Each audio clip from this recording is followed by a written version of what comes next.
اعوذ باللہ من الشیطان الرجیم بسم اللہ الرحمن الرحیم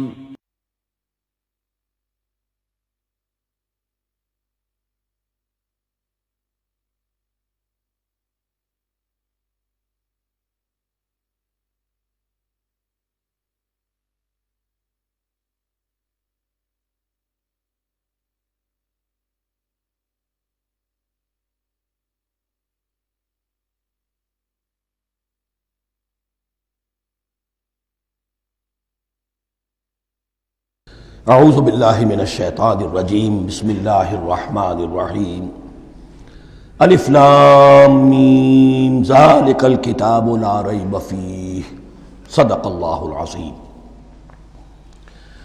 الف لام میم حروف مقطعات ہیں جن کے بارے میں عرض کر چکا ہوں۔ ذالک الکتاب لا ریب فیہ، یہ وہ کتاب ہے اس میں کوئی شک نہیں۔ الکتاب اس لیے کہا گیا ہے کہ قرآن مجید کی پیشین گوئیاں اور خوشخبریاں سابقہ کتابوں میں موجود تھیں، اور چونکہ اس سورہ مبارکہ میں اصل خطاب کا رخ جو ہے وہ ہے سابقہ امت مسلمہ کی طرف، تو ذالک کتاب نہیں کہا گیا، ذالک کتاب لا ریب فیہ نہیں، ذالک الکتاب یہ وہ کتاب ہے، کتاب موعود ہے جس کی پیشین گوئیاں تورات اور انجیل میں موجود تھیں۔ لا ریب فیہ، اس میں کوئی شک نہیں،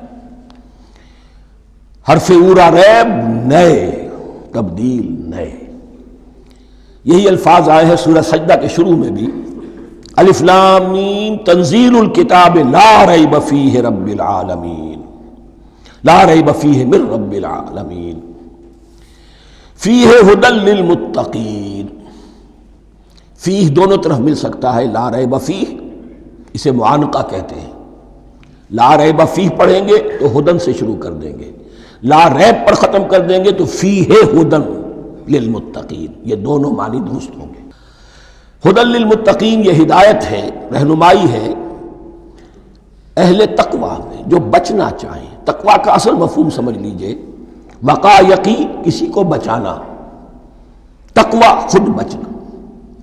جن لوگوں کے اندر فطرت سلیمہ ہوتی ہے ان میں اخلاقی حس موجود ہوتی ہے، وہ بری چیز سے بچنا چاہتے ہیں، بھلی کو حاصل کرنا چاہتے ہیں، وہ لوگ ہیں کہ جو گویا کہ اس قرآن کا اصل مخاطب ہے، وہی اس سے استفادہ کر سکیں گے۔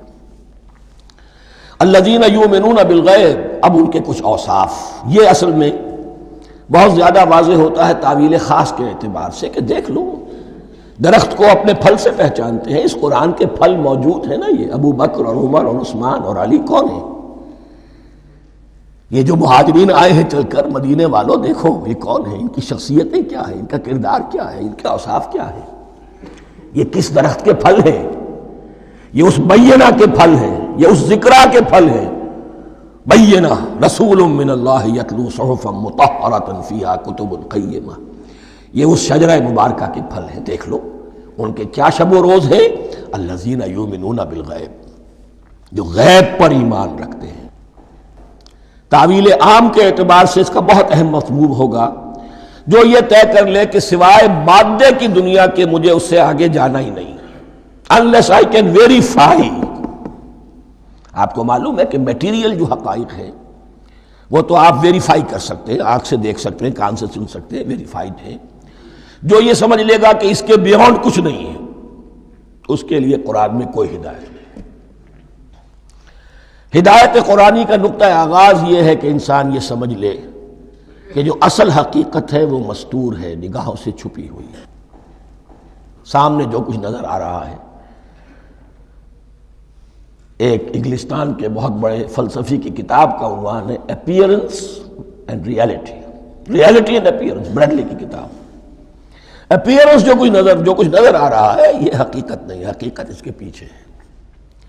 اور کنفیوشس کا ایک جملہ ہے جو بہت بڑا حکیم اور فلسفی تھا، چین کا بہت بڑا حکیم اور فلسفی، اور ہو سکتا ہے کہ نبی ہو، واللہ عالم، ہم کہہ نہیں سکتے۔ اس کی تعلیم بڑی اخلاقی تعلیم ہے، اور اس کا جملہ سنیے، یہ یؤمنون بالغیب کی اس سے زیادہ صحیح تشریح ممکن نہیں۔ There are certain things, there's nothing more real than what cannot be seen. And there's nothing more certain than what cannot be heard. وہ حقائق جو آنکھوں سے نہیں دیکھے جا سکتے اور کانوں سے نہیں سنے جا سکتے، ان سے زیادہ یقینی اور واقعی حقائق اور کوئی نہیں. There's nothing more real than what cannot be seen, and there's nothing more certain than what cannot be heard. الذین یؤمنون بالغیب ویقیمون الصلاۃ، نماز قائم کرتے ہیں. ومما رزقناہم ينفقون، اور جو کچھ ہم نے انہیں دیا ہے اس میں سے خرچ کرتے ہیں، خیر میں، بھلائی میں، نیکی میں، ابناء نو کی حاجات کو رفع کرنے میں، لوگوں کی تکلیفیں دور کرنے میں، خود اللہ کے لیے، اللہ کی رضا جوئی کے لیے، اللہ کو قرض حسنہ دیتے ہوئے. والذین یؤمنون بما انزل الیک وما انزل من قبلک، اور وہ کہ جو ایمان رکھتے ہیں اس پر بھی جو آپ پر نازل کیا گیا ہے محمد صلی اللہ علیہ وسلم، اور اس پر بھی کہ جو آپ سے پہلے نازل کیا گیا. یہ بہت اہم الفاظ ہیں، اس لیے کہ عام طور پر آج کل ہمارے ہاں یہ خیال پھیلا ہوا ہے کہ یہ تورات اور انجیل کے پڑھنے کا کوئی فائدہ نہیں، کوئی ضرورت نہیں. کوئی ضرورت نہیں کی حد تک تو شاید بات صحیح ہو، لیکن کوئی فائدہ نہیں، یہ بالکل غلط ہے. یہ ابتدا ہے قرآن کی، اور کس قدر اہتمام کے ساتھ کہا جا رہا ہے. ایمان صرف قرآن پر نہیں، اس پر بھی کہ جو اس سے پہلے نازل کیا گیا. اور سورہ نساء کی آیت، اور سورہ نساء نازل ہوئی ہے کہیں جا کر سن 6 ہجری میں. یا ایھا الذین آمنوا آمنوا باللہ ورسولہ والکتاب الذی نزل علی رسولہ والکتاب الذی انزل من قبل. تو اس سے ایمان جو ہے تورات پر اور انجیل پر اور زبور پر اور صحف ابراہیم پر، اجمالی ایمان کی جو اہمیت ہے اس کو اچھی طرح سمجھ لیجیے. البتہ یہ ہے کہ چونکہ ہم سمجھتے ہیں اور جانتے ہیں کہ ان کتابوں میں تحریف ہو گئی ہے، لہذا ان کتابوں کی کوئی شے قرآن پر حجت نہیں ہوگی. جو چیز قرآن سے ٹکرائے گی ہم اس کو رد کر دیں گے. ان کتابوں کی کسی شے کو دلیل کے طور پر نہیں لائیں گے. لیکن جہاں قرآن مجید کی کسی بات کی نفی نہ ہو رہی ہو تو بہت سے حقائق ہمیں ان کتابوں ہی سے ملتے ہیں. انبیاء کے مابین جو زمانی ترتیب ہے، کرونالوجیکل آرڈر جو ہے، وہ تو ہمیں تورات سے ملتا ہے، قرآن میں تو نہیں. قرآن میں کبھی حضرت نوح کا ذکر بعد میں ہے، حضرت موسیٰ کا پہلے. وہاں تو کسی اور پہلو سے ترتیب آتی ہے، لیکن وہاں ہمیں تاریخ ملتی ہے ابراہیم کی، اسحاق کی، یعقوب کی، انبیاء بنی اسرائیل کی، موسیٰ کی، عیسیٰ کی. یہ ساری چیزیں، تو اس کی اہمیت جو ہے اس کو سمجھ لیجئے. والذین یؤمنون بما انزل الیک وما انزل من قبلک وبالآخرۃ ھم یوقنون، آخرت پر وہ یقین رکھتے ہیں. نوٹ کرنے والی بات کیا ہے کہ باقی سب چیزوں کے لیے لفظ ایمان آیا، آخرت کے لیے ایقان. کیوں؟ واقعہ یہ ہے کہ انسان کے عمل کے اعتبار سے سب سے زیادہ مؤثر شے ایمان بالآخرہ ہے. ایمان بالآخرہ ہے تو عمل سیدھا رہے گا کہ ہاں مجھے جواب دہی کرنی ہے، جانا ہے، اٹھنا ہے، اللہ کے حضور حاضری ہے. اگر یہ یقین ہے تو عمل صحیح ہوگا. اس میں کمی ہو گئی تو توحید جو ہے وہ بھی بس ایک عقیدہ، ایک ڈوگما بن کے رہ جائے گی. ایمان بالرسالت بھی بدعات کو جنم دے گا. عید میلاد نبی منا لیجئے اور کچھ عشقیہ اشعار کہہ دیجئے، نعتیہ اشعار کہہ دیجئے، اللہ اللہ خیر صلی اللہ، یہ ایمان بالرسالت کے مظہر ہوں گے. عمل انسان کا درست ہوتا ہے آخرت کے یقین کے ساتھ. وَبِالْآخِرَةِ هُمْ يُوقِنُونَ، آخرت پر انہی کا یقین ہے، انہی کا یقین ہے. یہ حصر بھی ہے اس اعتبار سے کہ یہودی میں مدعی تھے کہ ہم آخرت پر یقین رکھتے ہیں، یہاں کنٹراسٹ دکھایا جا رہا ہے، آخرت پر یقین رکھنے والے یہ لوگ ہیں. اور تعویل خاص کے اعتبار سے وہ لوگ موجود ہیں تمہاری نگاہوں کے سامنے. 13 برس کی محنت کی کمائی محمد الرسول اللہ صلی اللہ علیہ وسلم کی، اس کتاب کی، یتلو علیہم آیاتہ ویزکیہم ویعلمہم الکتاب والحکمہ، اس کا جو نتیجہ ہے وہ تمہارے سامنے. اولئک علی ھدی من ربہم، یہ وہ لوگ ہیں جو اپنے رب کی طرف سے ہدایت پر ہیں. وہ ابتدائی ہدایت بھی ان کے پاس تھی اور یہ تکمیلی ہدایت بھی، قرآن پر بھی ان کا یقین پورا ہے اور محمد کا اتباع بھی وہ کر رہے ہیں۔ وَأُولَٰئِكَ هُمُ الْمُفْلِحُونَ، اور یہی وہ لوگ ہیں جو فلاح پانے والے ہیں۔ فلاح کا لفظ بھی قرآن مجید کی بڑی اہم اصطلاح ہے، منزل مراد کو پہنچ جانا، کسی باطنی حقیقت کا عیا ہو جانا۔ اسی لیے اس پر پھر گفتگو انشاءاللہ ہوگی سورہ مومنون کے شروع میں، لیکن یہ کہ فلاح پانے والے، کامیاب ہونے والے اصل میں یہی لوگ ہیں۔ تو گویا کہ تعویل خاص میں صحابہ کرام کی طرف اشارہ ہو گیا، تعویل عام میں ہر شخص کو بتا دیا گیا اگر قرآن کی ہدایت سے مستفید ہونا ہے تو یہ اوصاف اپنے اندر پیدا کرو۔ اب دوسرا گروہ، ان الذین کفروا سواء علیہم انذرتہم ام لم تنذرہم لا یؤمنون، یقیناً جن لوگوں نے کفر کیا، اور یہاں مراد کیا ہے؟ جو کفر پر اڑ گئے ہیں۔ اس کو ہم تعویل عام میں نہیں لے سکتے، اس لیے کہ اگر تو ہم اس کو عام میں لے لیں گے تو اس کے معنی تو یہ ہوں گے جس شخص نے کسی وقت کفر کیا اب وہ ہدایت پر آ ہی نہیں سکتا۔ نہیں، یہ بات نہیں ہے۔ کوئی کفر میں ہے، وہ غالطے کی بنا پر ہے، عدم توجہی کی بنا پر ہے، حق اس پر واضح نہیں ہوا ہے اس لیے ہے، تو آپ اسے سمجھائیں گے، انذار و تبشیر سے اسے فائدہ ہو جائے گا، واعظ و نصیحت سے فائدہ ہو جائے گا۔ ایک وہ ہے کہ جو حق کو سمجھ کر، پہچان کر اور پھر اڑ گئے، ضد کی وجہ سے، ہٹ دھرمی کی وجہ سے، تعصب کی وجہ سے، تکبر کی وجہ سے، حسد کی وجہ سے۔ ان الذین کفروا، ایسے لوگوں کا معاملہ کیا ہے؟ سواء علیہم انذرتہم ام لم تنذرہم لا یؤمنون، برابر ہے ان کے لیے خواہ آپ انہیں سمجھائیں خواہ نہ سمجھائیں، ڈرائیں نہ ڈرائیں، انذار فرمائیں نہ کریں، لا یؤمنون، وہ ایمان لانے والے نہیں۔ وہی بات جو میں نے کہی تھی کہ سوتے کو جگایا جا سکتا ہے، جاگتے کو کیسے جگائیں؟ ختم اللہ علی قلوبہم وعلی سمعہم وعلی ابصارہم غشاوہ،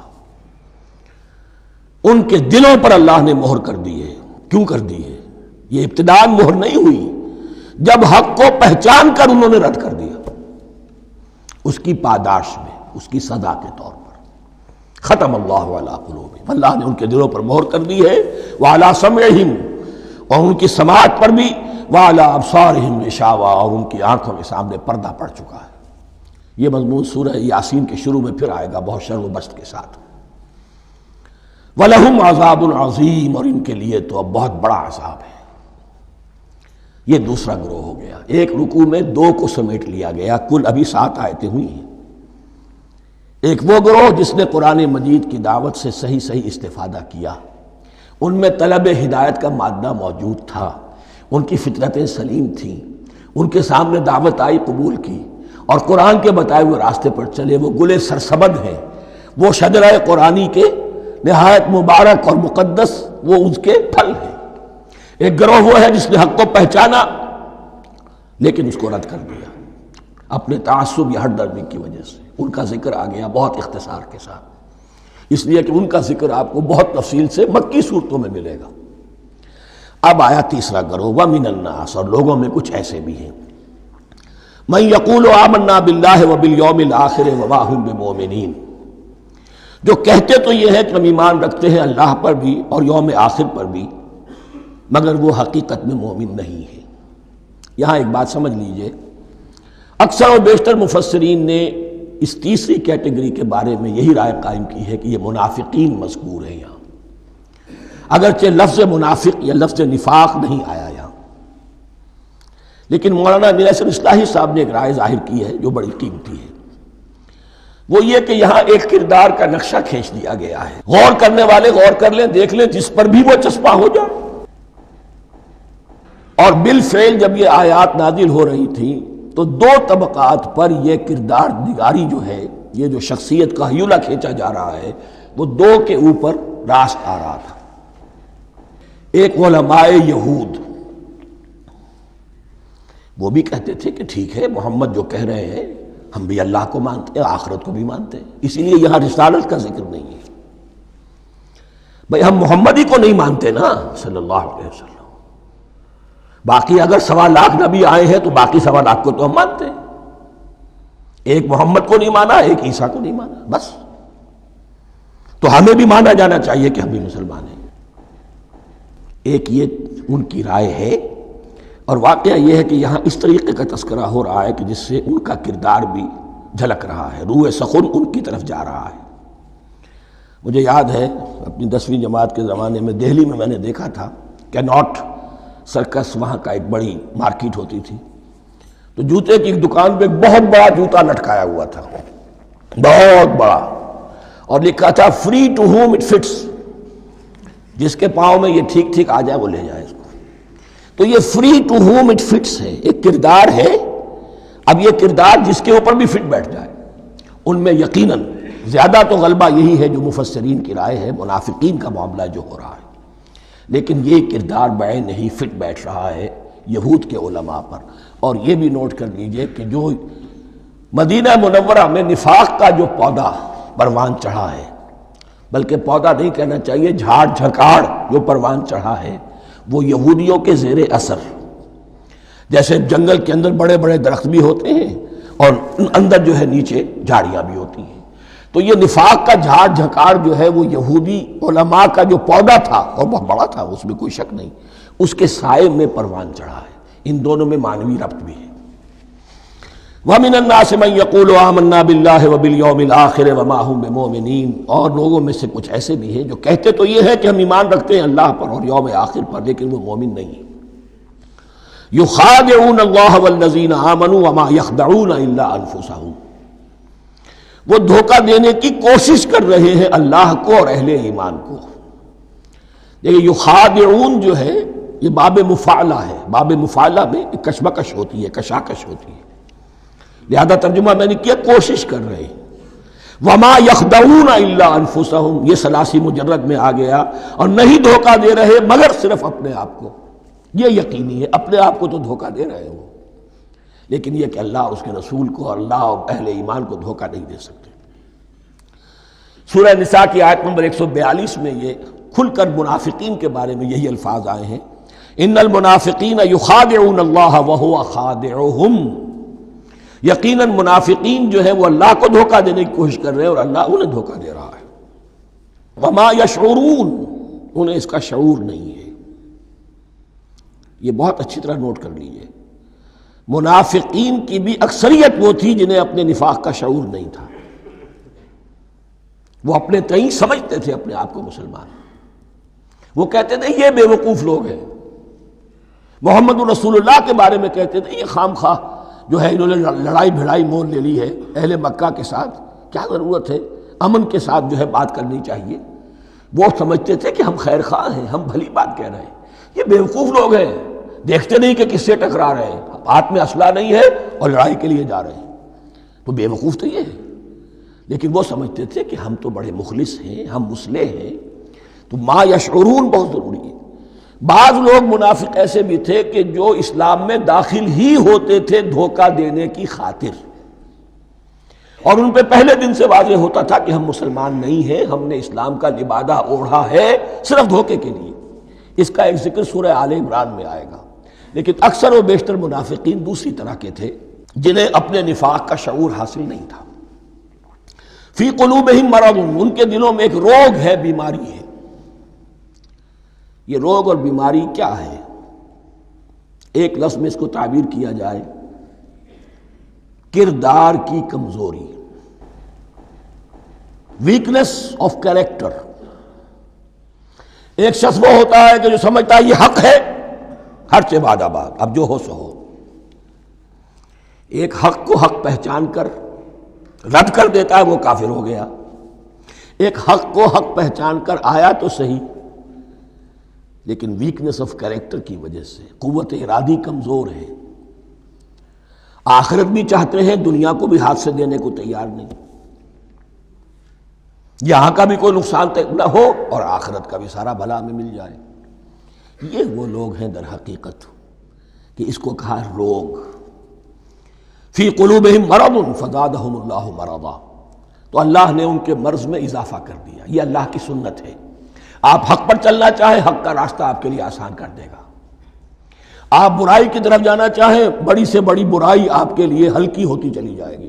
کوئی خاص بات ہی نہیں، چلو یہ بھی کر گزرو، جب یہ کر لیا تو یہ بھی کر گزرو۔ اور اگر آپ بین بین لٹکنا چاہیں تو اللہ اسی پہ چھوڑ دیتا ہے۔ ٹھیک ہے، آپ سمجھتے ہیں ہم کامیاب ہو رہے ہیں، ہم نے مسلمانوں کو بھی دھوکہ دے لیا، وہ ہمیں مسلمان سمجھتے ہیں، اور یہودیوں کو بھی دھوکہ دے لیا، وہ سمجھتے ہیں کہ ہم ان کے ساتھی ہیں، تو سمجھا کامیاب ہو رہے ہیں، حقیقت میں کامیابی نہیں۔ فی قلوبہم مرض فزادہم اللہ مرضا ولہم عذاب علیم بما کانوا یکذبون، اور ان کے لیے تو دردناک عذاب ہے۔ عذاب عظیم کا لفظ آیا تھا اوپر کفار کے لیے، وَلَهُمْ عَذَابٌ عَظِيمٌ، 7ویں آیت ختم ہوئی، اور عذاب علیم کا لفظ آیا یہاں، ان کے لیے دردناک المناک عذاب ہے، بما کانوا یکذبون، بسبب اس جھوٹ کے جو وہ بول رہے تھے۔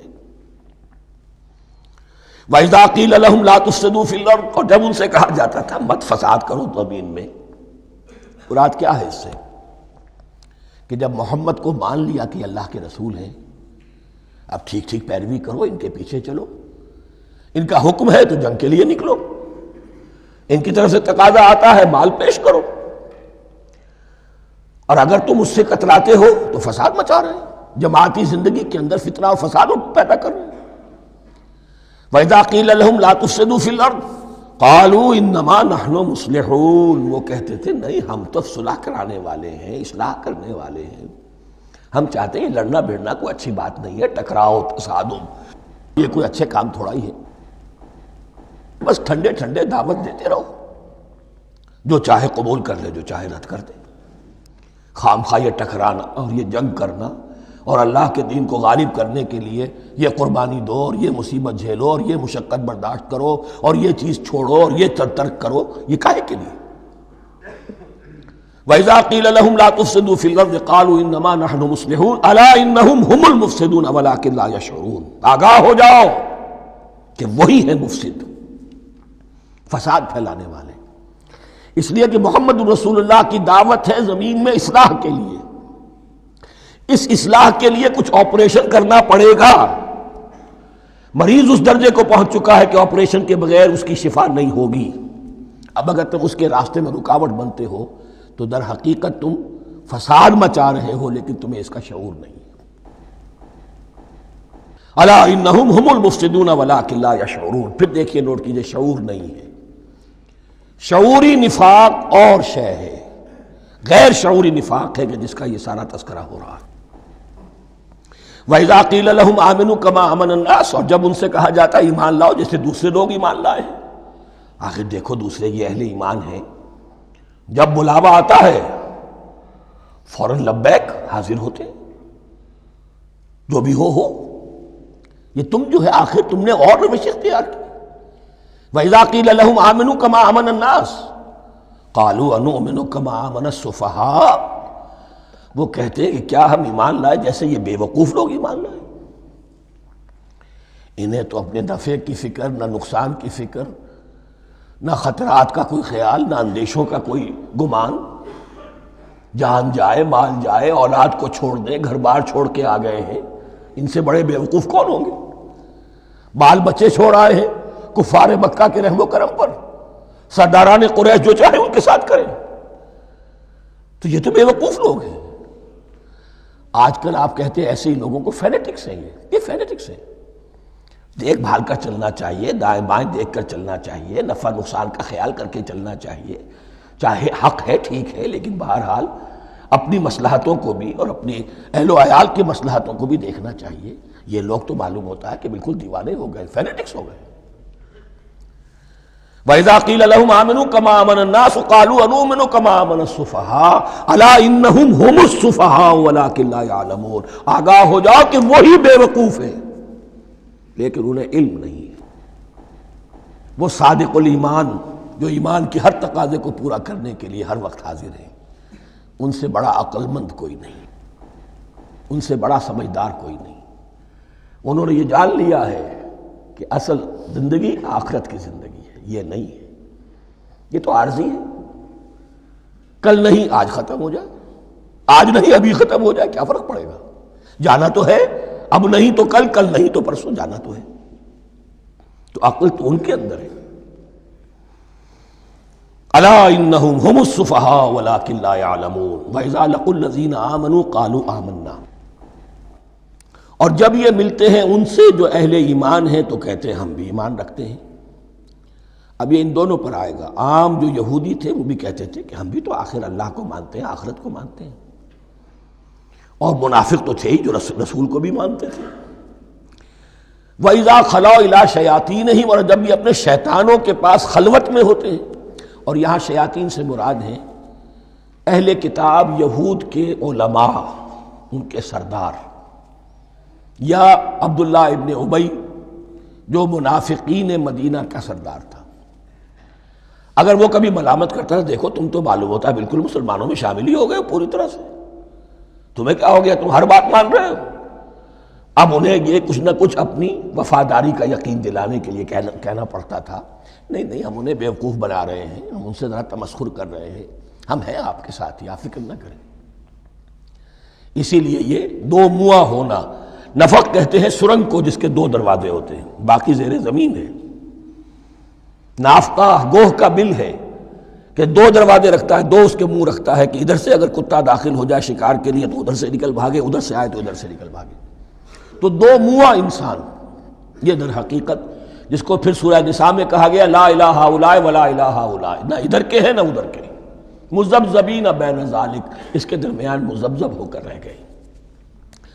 یہ شیطان کا لفظ یہاں سمجھ لیجئے کہ اس کے دو رائے ہیں کہ یہ شطنہ سے بنا ہے یا شات سے بنا ہے، شین الف توئے یا شین تو نون۔ شطنہ کے معنی تباعدا، کو بہت دور ہو گیا، شیطان سے مراد جو اللہ کی رحمت سے بہت دور ہو گیا۔ اور شاتا یشیتو کے معنی ہے احترق غضبا وحسدا، کوئی شخص غصے اور حسد کے اندر جل رہا ہو، وہ شاتا یشیتو ہے۔ اس سے فعلان کے وزن پر، رحمان کے وزن پر، غضبان کے وزن پر شیطان، یعنی وہ کہ جو حسد اور غضب کی آگ میں جل رہا ہے۔ تو یہ ایک تو شیطان وہ ہے کہ جو جنات میں سے ہے، جس کا نام عزازیل تھا پہلے، اب ہم اسے ابلیس کے نام سے جانتے ہیں، وہ ایک شیطان ہے، جنی ہے۔ پھر یہ کہ جو بھی اس کے پیروکار ہیں دنیا میں، انسانوں میں سے ہوں یا جنات میں سے ہوں، وہ بھی شیاطین ہیں۔ اسی طرح اہل کفر، اہل زیغ کے جو بڑے بڑے سردار ہوتے ہیں، ان کو بھی شیطان سے تعبیر کیا گیا۔ وَإِذَا خَلَوْا إِلَىٰ شَيَاطِینِهِمْ قَالُوا إِنَّا مَعَكُمْ، اور جب وہ خلوت میں ہوتے ہیں، علیحدگی میں ہوتے ہیں اپنے شیاطین کے پاس، سرداروں کے پاس، کہتے ہیں ہم تو آپ کے ساتھ ہیں، انما نحن مستہزئون، یہ تو ہم ان مسلمانوں کو بیوقوف بنا رہے ہیں، ان سے استہزاء کر رہے ہیں، تمسخر کر رہے ہیں۔ ہم تمسخر میں کہہ دیتے ہیں کہ ہم بھی آپ کے ساتھ ہیں، آمنا۔ اللہ یستہزئ بہم ویمدہم فی طغیانہم یعمہون، حقیقت کیا ہے کہ اللہ ان کا مذاق اڑا رہا ہے اور ان کو ڈھیل دے رہا ہے کہ وہ اپنے عقل کے اندھے پن میں بڑھتے چلے جائیں۔ اللہ تعالیٰ جیسا میں نے عرض کیا رسی دراز کرتا ہے، کوئی شخص غلط راستے پر جانا ہے تو جاؤ بھائی، فوراً تو نہیں پکڑتا، اگر فوراً پکڑ لے تو سیدھا ہو جائے گا، چلتے جائے، جہاں جانا چاہتے ہو جاؤ۔ تو ان کو بھی رسی دراز کر رہا ہے اللہ، لیکن یہ کہ اللہ یستہزئ بہم، یہ سمجھتے ہیں کہ مسلمانوں کا مذاق اڑا رہے ہیں، اصل میں مذاق ان کا اڑ رہا ہے اللہ کے نزدیک۔ وَيَمُدُّهُمْ فِي طُغْيَانِهِمْ يَعْمَهُونَ، اب یہاں ذرا نوٹ کر لیجئے، یہ دو لفظ آئیں گے، عین میم اور ہا، امہ ہے کے ساتھ، ایک ہے عین میم اور یا، امج، تو عین اور میم تو مشترک ہے یا آخر میں فرق ہوگا، عین میم اور ہا ہوگا، اس کے معنی عقل کا اندھا، دل کا اندھا، آنکھیں تو ہے لیکن دل کا اندھا ہے، عقل کا اندھا ہے۔ اور عین میم یا جو آنکھوں کا اندھا ہو، عمیٌ اندھے، اعمیٰ اندھا۔ تو یہاں فرمایا انا معکم انما نحن مستہزئون، اللہ یستہزئ بہم ویمدہم فی طغیانہم یعمہون، اللہ ان کو اس جو ان کی عقل کے اندھے پن میں جو یہ بڑھتے چلے جا رہے ہیں، اللہ بھی ان کی رسی دراز کر رہا ہے تاکہ یہ جہاں تک جانا چاہتے چلے جائیں۔ اولئک الذین اشتروا الضلالۃ بالہدی، یہ وہ لوگ ہیں کہ جنہوں نے ہدایت کے عوض گمراہی خرید لی ہے۔ دیکھیے بڑا پیارا انداز ہے یہ، ایک شخص کے سامنے دونوں آپشنز تھے، ایک نے گمراہی کو چھوڑا، ہدایت لے لی، چاہے قیمت دینی پڑی، تکلیفیں اٹھانی پڑی، آزمائشوں میں سے گزرنا پڑا، قربانیاں دینی پڑی، ہدایت لی۔ اور ایک شخص نے ہدایت دے کر گمراہی لے لی، آسانی تو ہو گئی، فوری تکلیف سے تو بچ گئے، لا الہ ہؤلاء ولا الہ ہؤلاء، دونوں طرف سے اپنے آپ کو بچا لیا۔ لیکن حقیقت میں سب سے زیادہ گھاٹے کا سودا یہی ہے، اولئک الذین اشتروا الضلالۃ بالہدی، ہدایت دے کر اور ضلالت خرید لی، فما ربحت تجارتہم، تو ان کی تجارت ان کے حق میں ہرگز مفید نہیں ہوئی۔ اب یہاں بھی دیکھیے، را با اور ہے ہا، ربحا، اس کے معنی نفع، صحیح نفع، جائز نفع۔ را با اور وا، ربا، وہ سود، وہ بھی اضافہ ہے، وہ بھی بڑھوتری ہے، لیکن وہ حرام ہے۔ ایک ہے تجارت کے اندر جو نفع ہو جائے وہ ربح ہے، را با اور ہا یہ نفع ہے جو جائز نفع ہے۔ را با اور وا، ربا، یہ کیا ہے؟ یہ سود ہے، یہ حرام ہے۔ را اور با مشترک ہے، آگے ہا، آگے اور با، اس کا فرق ہے۔ فما ربحت تجارتہم وما کانوا مہتدین، ان کی تجارت ان کے حق میں ہرگز مفید نہیں ہوئی اور نہیں ہے اب یہ ہدایت پانے والے۔ مثلہم، اب یہاں دو تمثیلیں آ رہی ہیں بڑی پیاری۔ پہلی تمثیل ہے کفار کے بارے میں، دوسری تمثیل ہے یہ بین والے لوگوں کے بارے میں۔ پہلوں کے لیے کیا تمثیل ہے؟ مثلہم کمثل الذی استوقد نارا، ان کی مثال اس شخص کی سی ہے جس نے آگ روشن کی۔ ایک نقشہ کھینچا جا رہا ہے، اندھیری شب ہے جدا اپنے قافلے سے ہے تو، تیرے لیے ہے میرا شعلہ نوا قندیل۔ اندھیری شب ہے، قافلہ بھٹک رہا ہے، کچھ لوگ بڑی ہمت کرتے ہیں، اندھیرے میں بھی ادھر ادھر سے لکڑیاں جمع کرتے ہیں اور آگ روشن کر دیتے ہیں۔ لیکن عین اس وقت جب آگ روشن ہوتی ہے کچھ لوگوں کی بینائی سلب ہو جاتی ہے۔ پہلے وہ اندھیرے میں اس لیے تھے کہ روشنی نہیں تھی، اب وہ اندھیرے کے اندھیرے میں رہ گئے کہ روشنی تو خارج میں آ گئی، اپنی اندر کی روشنی گل ہو گئی، بصارت سلب ہو گئی۔ یہ مثال ہے ان کفار کی کہ حضور کی آمد سے پہلے سب بھٹک رہے تھے، کوئی حقیقت واضح نہیں تھی، قافلہ انسانیت بھٹک رہا تھا اندھیری شب میں۔ محمد الرسول اللہ آئے، انہوں نے آگ روشن کر دی، اب راستہ کھل گیا، ہدایت واضح ہو گئی۔ لیکن کچھ ضد یا تعصب یا تکبر یا حسد کی بنیاد پر کچھ لوگوں کی اندر کی بینائی زائل ہو گئی، تو وہ تو ویسے کے ویسے بھٹک رہے ہیں، جیسے پہلے اندھیرے میں تھے ویسے ہی اب اندھیرے میں ہیں۔ روشنی میں آنے والے تو وہ ہیں، دیکھ لو جن کا ذکر سب سے پہلے ہوا ہے۔ مثلہم کمثل الذی استوقد نارا، اس شخص کی سی ہے کہ جس نے آگ روشن کی۔ فلما اضاءت ما حولہ، جب اس آگ نے اپنے ماحول کو، گردا گرد کو روشن کر دیا، ذہب اللہ بنورہم، اللہ ان کی نور بصارت کو لے گیا، سلب کر لیا اللہ نے۔ وترکہم فی ظلمات لا یبصرون، اور چھوڑ دیا انہیں ان اندھیروں کے اندر کہ وہ کچھ نہیں دیکھتے۔ صم بکم عمی فہم لا یرجعون، اسم کہتے ہیں بہرے کو، سم جمع ہے اس کی، سمن۔ اب کمو کہتے ہیں گونگے کو، بکمن اس کی جمع ہے۔ آما کہتے ہیں اندھے کو، عمیون اس کی جمع ہے۔ یہ بہرے ہیں، گونگے ہیں، اندھے ہیں، فہم لا یرجعون، اب یہ لوٹنے والے نہیں۔ یہ کون ہے؟ ابو جہل ہے، ابو لہب ہے، ولید بن مغیرہ ہے، عقبہ ابن ابی معیط ہے، یہ سب کے سب ابھی زندہ ہیں جب یہ آیات نازل ہو رہی ہیں۔ ابھی تو غزوہ بدر ہوگا سن 2 ہجری میں، اور اس میں یہ سب جو ہیں واصل جہنم ہوں گے، ابھی تک تو ہے نا۔ یہ لوگ ہو گئے اس کی مثال۔ وَمَثَلُهُمْ كَمَثَلِ الَّذِي اسْتَوْقَدَ نَارًا فَلَمَّا أَضَاءَتْ مَا حَوْلَهُ ذَهَبَ اللَّهُ بِنُورِهِمْ وَتَرَكَهُمْ فِي ظُلُمَاتٍ لَا يُبْصِرُونَ صُمٌّ بُكْمٌ عُمْيٌ فَهُمْ لَا يَرْجِعُونَ۔ اب دوسری مثال، أَوْ كَصَيِّبٍ مِّنَ السَّمَاءِ، یا بڑی زور کی بارش برس رہی ہے آسمان سے، فِيهِ ظُلُمَاتٌ، اس میں اندھیرے بھی ہیں، وَرَعْدٌ، اور گرج ہے، وَبَرْقٌ، اور بجلی چمک رہی ہے۔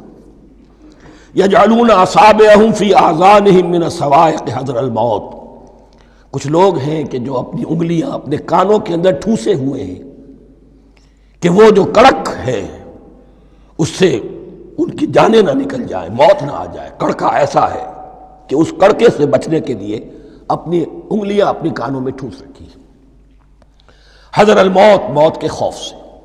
واللہ محیط بالکافرین، اللہ ایسے کافروں کا احاطہ کیے ہوئے ہے، بچ کر کہاں جائیں گے۔ یکاد البرق یخطف ابصارہم، قریب ہے کہ بجلی ان کی نگاہوں کو لے جائے، ان کی بینائی کو سلب کر لے۔ کلما اضاء لہم، لیکن ہوتا کیا ہے، جب ذرا روشنی ہوئی تو چل لیے۔ مشوا فیہ، بجلی چمکی، کچھ نظر آ گیا دائیں بائیں تو کچھ تھوڑا سا چل لیے۔ وَإِذَا أَظْلَمَ عَلَيْهِمْ، اور جب تاریکی ان پر طاری ہو گئی، قاموا، کھڑے کے کھڑے رہ گئے۔ یہ نقشہ ہے ان کا کہ ایک طرف بارش ہو رہی ہے، قرآن مجید ہے، آسمان سے نازل ہو رہا ہے، یہ ماہ مبارکہ ہے، یہ کتاب مبارکن ہے، لیکن یہ کہ اس کے ساتھ کڑکے ہیں، گرج ہے، کفر سے مقابلہ ہے، کفر کی طرف سے دھمکیاں ہیں، اندیشے ہیں، خطرات ہیں، امتحانات ہیں، آزمائشیں ہیں۔ ذرا کہیں حالات کچھ بہتر ہوئے، کچھ جسے بریدنگ سپیس کہتے ہیں ملی، تو تھوڑا سا چل لیے، ہم بھی مسلمان ہیں، کوئی خاص موقع نہیں ہے، کسی جنگ کے لیے بلایا نہیں جا رہا ہے، تو بڑھ چڑھ کے باتیں کر رہے ہیں، اپنے ایمان کا اظہار بھی کر رہے ہیں۔ جیسے ہی کوئی آزمائش آئی، قاموا، ٹھٹک کر کھڑے کے کھڑے رہ گئے۔ وَلَوْ شَاءَ اللَّهُ لَذَهَبَ بِسَمْعِهِمْ وَأَبْصَارِهِمْ، اللہ چاہتا تو ان کی سماعت اور بصارت کو بھی سلب کر لیتا، لیکن اللہ کا قانون یہی ہے، جو جہاں رہنا چاہے اس نے آزادی ارادہ دی ہے انسان کو۔ تم اگر مومن صادق بن کر رہنا چاہتے ہو، اس کو آسان کر دے گا تمہارے لیے۔ تم نے اپنے تعصب کی وجہ سے، اپنے تکبر کی وجہ سے کفر کا راستہ اختیار کیا، اللہ اسی کو کھول دے گا۔ تم بیچ میں لٹکنا چاہتے ہو، لٹکتے رہو، اللہ تعالیٰ جو ہے جبرن کسی کو نہ حق پہ لائے گا، نہ جبرن کسی کو باطل پر لے کر جائے گا۔ اس لیے کہ جبر اگر ہو تو پھر امتحان کا معاملہ ختم، پھر جزا و سزا بیکار ہے، غیر منطقی ہے، غیر معقول ہے۔ ان اللہ علی کل شیء قدیر، یقیناً اللہ تعالیٰ ہر چیز پر قادر ہے۔ یہ دو رکوع اس اعتبار سے کہ انسانی شخصیتوں کا سمجھنا،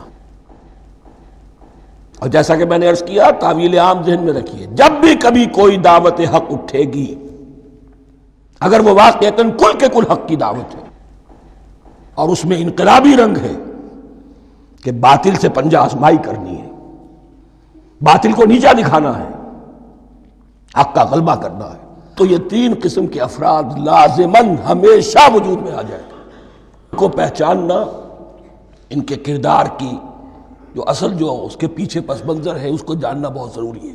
اب جو تیسرا رکوع آ رہا ہے سورہ بقرہ کا، اس میں قرآن کی دعوت کا خلاصہ ہے۔ قرآن کیا ماننے کی دعوت دیتا ہے، اس کی پکار کیا ہے۔ جیسا کہ میں عرض کر چکا ہوں، 2/3 قرآن پہلے نازل ہو چکا ہے، پس منظر میں ہے۔ ہمارے لیے اس ترتیب مصحف کے اعتبار سے وہ قرآن بعد میں آئے گا، ترتیب نزول کے اعتبار سے وہ پس منظر میں موجود ہے، لیکن چونکہ یہاں پر مصحف کے اندر یہاں سے آغاز کیا جا رہا ہے، لہذا اس کا خلاصہ جو ہے لب لباب یہ ایک رکوع میں، اور قرآن کے فلسفے کا اور اس کے بعض نہایت ہی اہم جو موضوعات ہیں اور مسائل ہیں ان کا ذکر پھر چوتھے رکوع میں۔ ابھی ہم تیسرا رکوع پڑھ رہے ہیں۔ یا ایھا الناس اعبدوا ربکم الذی خلقکم والذین من قبلکم لعلکم تتقون، اے لوگو بندگی اختیار کرو اپنے اس رب کی، اپنے اس مالک کی جس نے تمہیں پیدا کیا، اور نہ صرف تم کو پیدا کیا، تم سے پہلے جتنے لوگ گزرے انہیں بھی پیدا کیا تاکہ تم بچ سکو۔ یہ قرآن کی دعوت کا خلاصہ ہے، اور یہ نوٹ کر لیجئے، یہ تمام انبیاء اور رسل کی دعوت یہی تھی۔ اب جب پڑھیں گے سورہ اعراف پڑھیں گے، سورہ شعراء پڑھیں گے، ایک ایک کا نام لے کر، ان اعبدوا اللہ واطیعون، ہر رسول کی دعوت یہ تھی، اللہ کی بندگی کرو، میری اطاعت کرو۔ یا قوم اعبدوا اللہ ما لکم من الہ غیرہ، اے میری قوم کے لوگوں اللہ کی بندگی کرو، تمہارا کوئی الہ اور معبود اس کے سوا نہیں ہے۔ پھر حضور قرآن یہی عبادت رب انسان کی تخلیق کی غایت ہے، وما خلقت الجن والانس الا لیعبدون، ہم نے جنوں اور انسانوں کو پیدا ہی صرف اس لیے کیا ہے کہ ہماری بندگی کریں۔ لیکن یہاں ایک فرق بہت بڑا ہے، تمام رسولوں کی دعوت یہی ہے، محمد الرسول اللہ کی بھی یہی ہے، لیکن بڑا فرق کیا ہے؟ باقی تمام رسولوں کی دعوت آپ کو ملے گی یا قوم، اے میری قوم کے لوگوں، یہاں ہے یا ایھا الناس، اے بنی آدم، اے بنی نوع انسان۔ معلوم ہوا کہ تمام رسول حضور سے پہلے صرف اپنی اپنی قوموں کی طرف آئے ہیں، پہلے اور آخری اور کامل رسول ہیں اللہ کے محمد صلی اللہ علیہ وسلم، جن کی دعوت آفاقی ہے۔ یا ایھا الناس، یا قوم نہیں، یا ایھا الناس اعبدوا ربکم الذی خلقکم والذین من قبلکم۔ اس میں دلیل بھی آ گئی کہ عام طور پر لوگ جو ہے غلط راستے پر اس دلیل سے جمے رہتے ہیں کہ ہمارے آباء و اجداد کا راستہ یہی تھا۔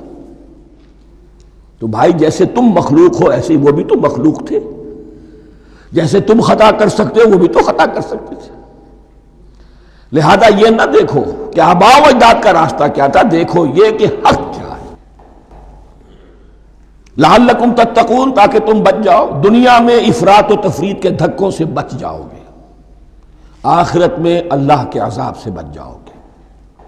ان دونوں سے اگر بچنا ہے تو اللہ کی بندگی کی روش اختیار کرو۔ اچھا کس رب کی؟ الذی جعل لکم الارض فراشا والسماء بناء، جس نے تمہارے لیے زمین کو فرش بنا دیا اور آسمان کو چھت بنا دیا۔ وانزل من السماء ماء، اور آسمان سے پانی برسایا، فاخرج بہ من الثمرات رزقا لکم، اور پھر اس پانی کے ذریعے سے زمین سے میووں کی شکل میں، پیداوار کی شکل میں تمہارے لیے رزق اگایا۔ فلا تجعلوا للہ اندادا وانتم تعلمون، تو ہرگز نہ اللہ کا مد مقابل کسی کو ٹھہراؤ جانتے بوجھتے۔ وانتم تعلمون کا ایک مطلب یہ بھی ہے کہ تم بھی مانتے ہو کہ اس کائنات کا خالق اللہ کے سوا کوئی نہیں۔ اہل عرب بھی مانتے تھے، جو ان کے دیوی دیوتا تھے وہ سمجھتے تھے کہ یہ اللہ کے اوتار ہیں یا اللہ کے ہاں بہت یہ پسندیدہ ہیں، اللہ کے محبوب ہیں، اس کے اولیاء ہیں، اس کی بیٹیاں ہیں، لہذا یہ شفاعت کریں گے تو ہمارا بیڑا پار ہو جائے گا، ورنہ خالق وہ مانتے تھے اللہ ایک ہی ہے۔ جب تم یہ مانتے ہو کائنات کا خالق ایک، مدبر ایک، تو اب کسی کو اس کا مد مقابل نہ بناؤ۔ انداد ند کی جمع ہے، لا ضد لہ ولا ند لہ، اللہ کا کوئی مد مقابل نہیں۔ اس میں یہاں تک بات ہے کہ حضور اس درجے، اس توحید کی باریکیوں تک پہنچا کر گئے ہیں اس امت کو کہ کسی صحابی نے ایسے ہی کہہ دیا ما شاء اللہ وما شئت، جو اللہ چاہے اور جو آپ چاہیں۔ حضور نے فوراً ٹوک دیا اجعلتنی للہ ندا، کیا تو نے مجھے اللہ کا مد مقابل بنا دیا ہے؟ اس کائنات میں مشیت صرف ایک کی چلتی ہے، کسی اور کی مشیت اس کی مشیت کے تابع پوری ہو جائے ہو جائے، لیکن مشیت مطلقہ صرف اس کی ہے۔ یہاں تک کہ حضور سے فرمایا گیا کہ اے نبی آپ کے لیے یہ ممکن نہیں ہے جسے چاہے ہدایت دے دیں، انک لا تہدی من احببت ولکن اللہ یہدی من یشاء۔ اگر یہ اختیار میں ہوتا تو ابو طالب دنیا سے بغیر ایمان لائے نہ جاتے۔ فلا تجعلوا للہ اندادا وانتم تعلمون۔ اب ان دو آیتوں میں تو یوں سمجھیے توحید نظری بھی اور توحید عملی بھی۔ توحید عملی کیا ہے؟ بندگی صرف اسی کی ہو۔ اب آیا ہے رسالت کا معاملہ، وَإِن كُنتُمْ فِي رَيْبٍ مِّمَّا نَزَّلْنَا عَلَىٰ عَبْدِنَا، اگر تمہیں رسالت محمدی پر شک ہے صلی اللہ علیہ وسلم، اس کے کیا معنی ہے؟ کہ تمہیں اس قرآن کے بارے میں شک ہے جو ہم نے اپنے بندے پر نازل کیا ہے۔ اگر ہے شک فی الواقع، وَإِن كُنتُمْ فِي رَيْبٍ، اگر تمہیں واقعتاً شک ہے مما نزلنا علی عبدنا، اس پر جو ہم نے اپنے بندے پر نازل فرمایا ہے، فاتوا بسورۃ من مثلہ، تو لے آؤ اس جیسی ایک ہی صورت۔ یہ ہم کل پوری تفصیل سے دیکھ چکے ہیں کہ برسبیل تنزل یہاں پہنچے ہیں، پہلے 2 آیتیں میں نے آپ کو سنائی تھی اس میں پورے قرآن کی مثال لانے کا چیلنج کیا گیا. پھر ایک آیت سنائی جس میں 10 صورتیں ہی لے آؤ. اب آخری درجے میں ایک صورت ہی بنا لا, اور ایک صورت تو سورۃ العصر کے مساوی بھی ہو سکتی تھی, سورۃ الکوثر کے مساوی بھی ہو سکتی تھی. وَادْعُوا شُهَدَاءَكُم مِّن دُونِ اللَّهِ إِن كُنتُمْ صَادِقِينَ, اور بلا لو اپنے سارے مددگاروں کو اللہ کے سوا, جن ہوں انس ہوں. اس لیے کہ قریش کا خیال یہ تھا کہ جو شعراء ہوتے ہیں ان کے پاس جن ہوتے ہیں, وہ جن انہیں سکھاتے ہیں, ورنہ عام آدمی تو یہ شعر نہیں کہہ سکتا. تو تمہارا اگر کوئی گمان ہے کوئی جنات سکھانے والے ہیں, کوئی انسان ہے, خطیب ہیں, شعراء ہیں, ادیب, سب کو جمع کر. ان کنتم صادقین, اب یہ ہے بہت ہی, جس کو میں نے کل کہا تھا آپ کو یاد ہوگا, قرآن کا انداز کیا ہوتا ہے کہ وہ اپنے اندر جھانکنے کی دعوت دیتا ہے. یہ گویا کہ آنکھوں میں آنکھیں ڈال کر یہ کہا جا رہا ہے کہ حقیقت میں تمہیں کوئی شک نہیں ہے, یہ تم بات بنا رہے ہو صرف. اگر واقعتاً شک ہے تو آؤ میدان. حقیقت یہ ہے کہ تمہیں شک نہیں ہے. اگر تم سچے ہو فاتوا بسورۃ من مثلہ, تو اس جیسی ایک ہی صورت بنا لاؤ. فإن لم تفعلوا, اب ذرا انداز دیکھیے تحدی کا اور چیلنج کا. پھر اگر تم یہ نہ کر پاؤ, وَلَن تَفْعَلُوا, اور ہرگز نہیں کر سکو گے. یہ چیلنج کون دے سکتا ہے؟ اللہ کے سوا کوئی نہیں دے سکتا. یہ انداز کسی کتاب کا نہیں ہے. ذَلِكَ الْكِتَابُ لَا رَيْبَ فِيهِ, یہ کسی کا نہیں ہے. فَإِن لَمْ تَفْعَلُوا وَلَن تَفْعَلُوا, پھر اگر تم نہ کر پاؤ اور تم ہرگز نہیں کر پاؤ گے, فَاتَّقُوا النَّارَ الَّتِي وَقُودُهَا النَّاسُ وَالْحِجَارَةُ, تو ڈرو اس آگ سے جس کا ایندھن بنیں گے انسان اور پتھر. اعدت للکافرین, کافروں کے لیے تیار کر لی گئی ہے, بھڑکا دی گئی ہے.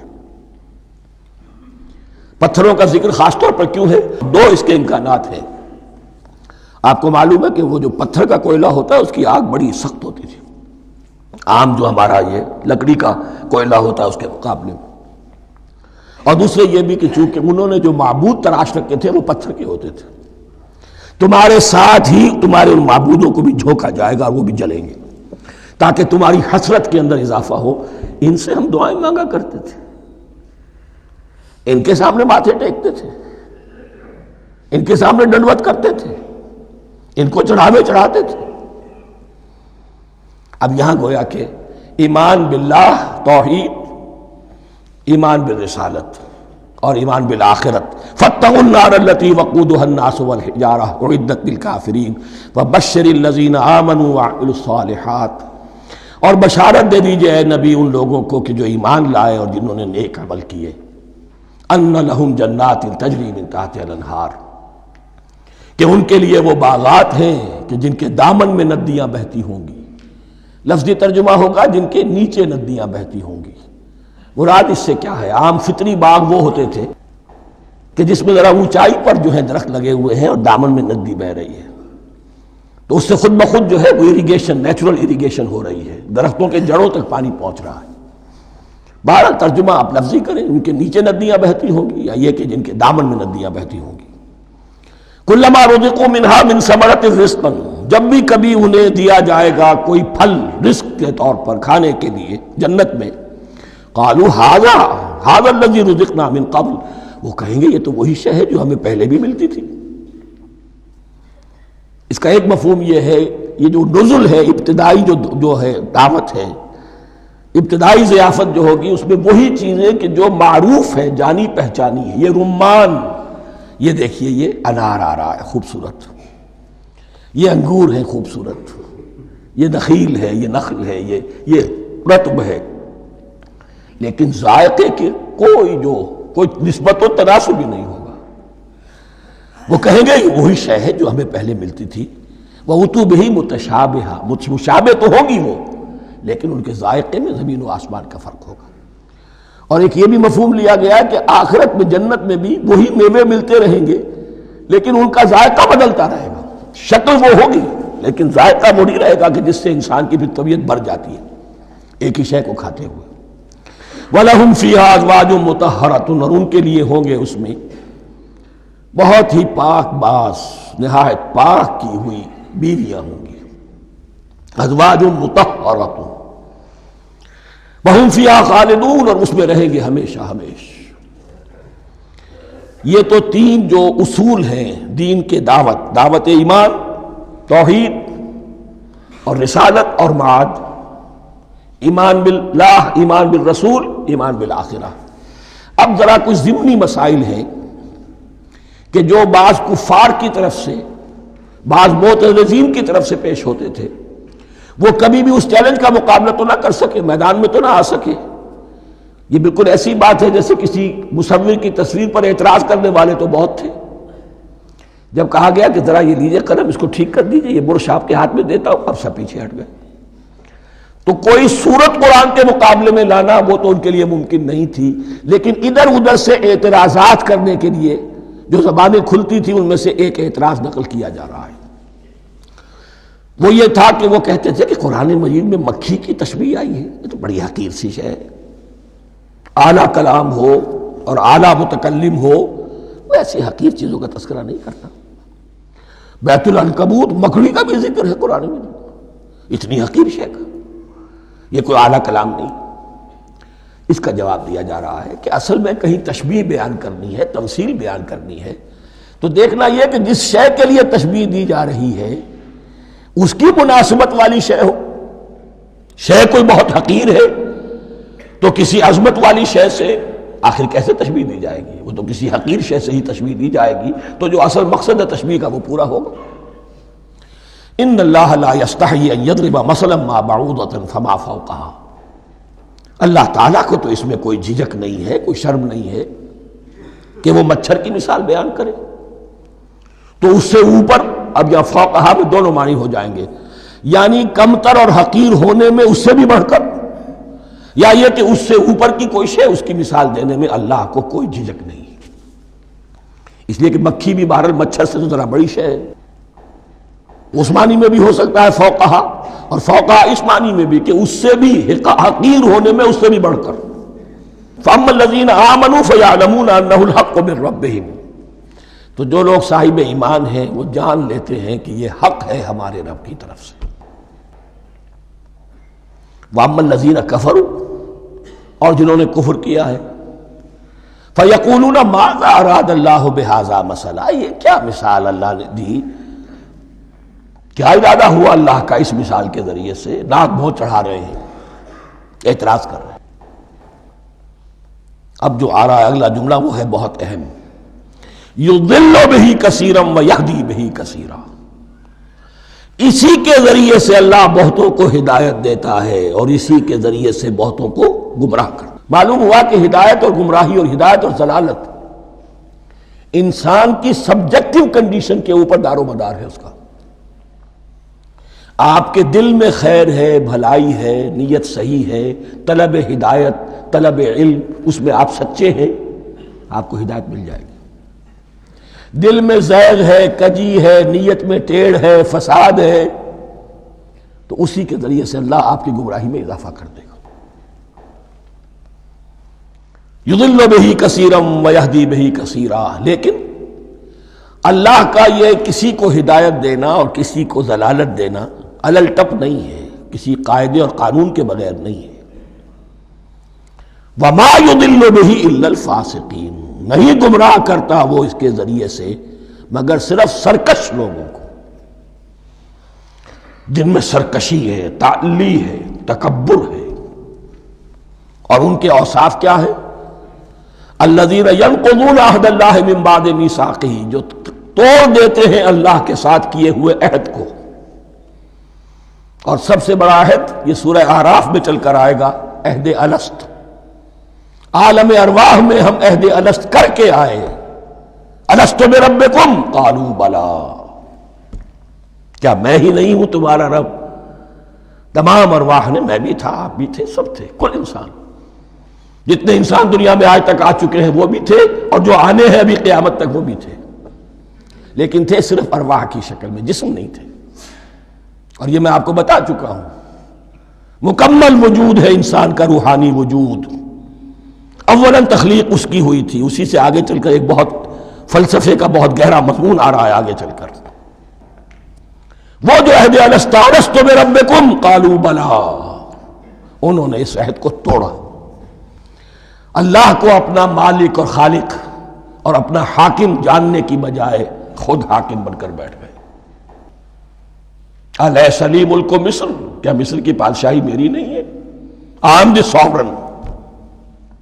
We are sovereign. Popular sovereignty. بغاوت، سرکشی، فاسق۔ وما يضل به الا الفاسقين الذين ينقضون عهد الله من بعد ميثاقه ويقطعون ما امر الله به ان يوصل، اور کاٹتے ہیں وہ چیز جسے اللہ نے جوڑنے کا حکم دیا ہے۔ اللہ نے صلہ رحمی کا حکم دیا ہے، یہ قطع رحمی کرتے ہیں مال کی طلب میں۔ بھائی بھائی کو ختم کرتا ہے اس کے مال کو ہتھیانے کے لیے، اپنی ذاتی اغراض کے لیے تمام اخلاقی حدود جو ہے انسان پس و پیش ڈال دیتا ہے، اپنا تکبر، اپنے لیے تعلی۔ الذین، آپ دیکھیے نوٹ کیجئے، اس میں ہماری شریعت کا فلسفہ یہ ہے، ایک تعلق ہے اللہ کا بندے کے ساتھ، حقوق اللہ، ایک ہے بندوں کا بندوں کے ساتھ، حقوق العباد۔ اللہ کا حق کیا ہے؟ اسے حاکم اور مالک، اور حاکم سمجھو، الملک سمجھو، خود اس کے بندے بنو۔ انسانوں کا حق کیا ہے؟ کونوا عباد اللہ اخوانا، سب آپس میں بھائی بھائی اللہ کے بندے بن جاؤ۔ اور اس میں سب سے اہم ترین رحمی رشتہ ہے، سگے بھائی بہنیں، پھر دادی کے اوپر جا کر وہ کزنز آ جائیں گے، پر دادی پر جا کر اور جمع ہو جائیں گے، یہاں تک کہ آدم و حوا پر تمام انسان جمع ہو جائیں گے۔ تو رحمی رشتے کی بڑی اہمیت ہے۔ تو وہ فاسقین کے جو توڑتے ہیں اللہ کے عہد کو، اس کو مضبوطی سے باندھنے کے بعد، وَيَقْطَعُونَ مَا أَمَرَ اللَّهُ بِهِ أَن يُوصَلَ وَيُفْسِدُونَ فِي الْأَرْضِ، انہی دونوں چیزوں کے نتیجے میں زمین میں فساد پیدا ہوتا ہے۔ یا اللہ کی اطاعت سے باغی ہو گئے، اور یا آپس میں ایک دوسرے کی گردنیں کاٹنے لگے۔ اولئک ھم الخاسرون، یہی لوگ ہیں جو بالآخر خسارے میں، آخری اور دائمی خسارے میں رہنے والے ہیں۔ کیف تکفرون باللہ وکنتم امواتا، تم کیسے کفر کرتے ہو اللہ کا؟ بڑا پیارا انداز ہے۔ وکنتم امواتا، تم مردہ تھے، فاحیاکم، تمہیں زندہ کیا، ثم یمیتکم، پھر تمہیں مارے گا، ثم یحییکم، پھر جلائے گا، ثم الیہ ترجعون، پھر تم اس کی طرف لوٹ جاؤ گے، لوٹا دیے جاؤ گے۔ یہاں وہ بات آ گئی جو آج نگاہوں سے بالکل اوجھل ہو چکی ہے۔ یہ ہم دنیا میں آنے سے پہلے مردہ تھے، کیا مانی؟ یہ مضمون آ کر اصل میں سورہ غافر یا سورہ مومن میں چل کر اس کی پوری وضاحت ہوگی، لیکن چونکہ یہاں تذکرہ ہو چکا ہے عہد الست کا، ہماری پہلی تخلیق ہوئی عالم ارواح میں، ارواح کی صورت میں، پھر ہمیں سلا دیا گیا، وہ ہماری پہلی موت تھی۔ مردہ جو ہے معدوم نہیں ہوتا، مردہ ہوتا ہے، بے جان ہوتا ہے، سویا ہوا ہوتا ہے، اور موت کو اور نیند کو تشبیہ دی گئی ہے۔ پھر ہمیں اس جسد کے ساتھ یہاں زندہ کیا گیا، پھر موت طاری ہوگی، پھر ہمیں زندہ کیا جائے گا۔ یہ آیت جیسا کہ میں نے عرض کیا بہت بڑی اور بڑی گہری حکمت اور فلسفہ قرآن کی آیت ہے۔ کیسے اللہ کا انکار کرتے؟ کنتم اموات، تم مردہ تھے، سوئی ہوئی ارواح کی شکل میں تھے، فاحیاکم، تمہیں جگایا اس جسد کے ساتھ، زندہ کیا، ثم یمیتکم ثم یحییکم، پھر تمہیں مارے گا، پھر جلائے گا، ثم الیہ ترجعون، پھر تم اس کی طرف لوٹا دیے جاؤ گے۔ اور اب اس کے بعد جو آخری آیت ہے، هو الذی خلق لکم ما فی الارض جمیعا، اس نے تمہارے لیے بنایا ہے جو کچھ بھی زمین میں ہے۔ اس میں خلافت کا مضمون آ گیا۔ حدیث میں آتا ہے انما الدنیا خلقت لکم وانتم خلقتم للآخرہ، یہ دنیا تمہارے لیے بنائی گئی ہے، تم آخرت کے لیے بنائے گئے ہو۔ هو الذی خلق لکم ما فی الارض جمیعا، اس لیے کہ اگلی آیت پھر آ رہی ہے خلافت کی آیت۔ سارا کچھ زمین میں یہ بستر جو بچھایا اور یہ کائنات کو، زمین کو سجایا تمہاری خلافت کے لیے۔ ثم استوى الى السماء فسواهن سبع سماوات، پھر وہ متوجہ ہوا آسمانوں کی طرف اور انہیں 7 آسمانوں کی شکل میں بنا دیا۔ جیسا کہ میں کل عرض کر چکا ہوں، یہ تاحال ابھی یہ آیات متشابہات میں سے ہے۔ 7 آسمانوں کی کیا حقیقت ہے ہم اس سے ابھی پورے طور سے واقف نہیں۔ وَهُوَ بِكُلِّ شَيْءٍ عَلِيمٌ، اور اسے ہر شے کا علم حقیقی حاصل ہے۔ بارک اللہ لی ولکم فی القرآن العظیم ونفعنی وإیاکم بالآیات والذکر الحکیم۔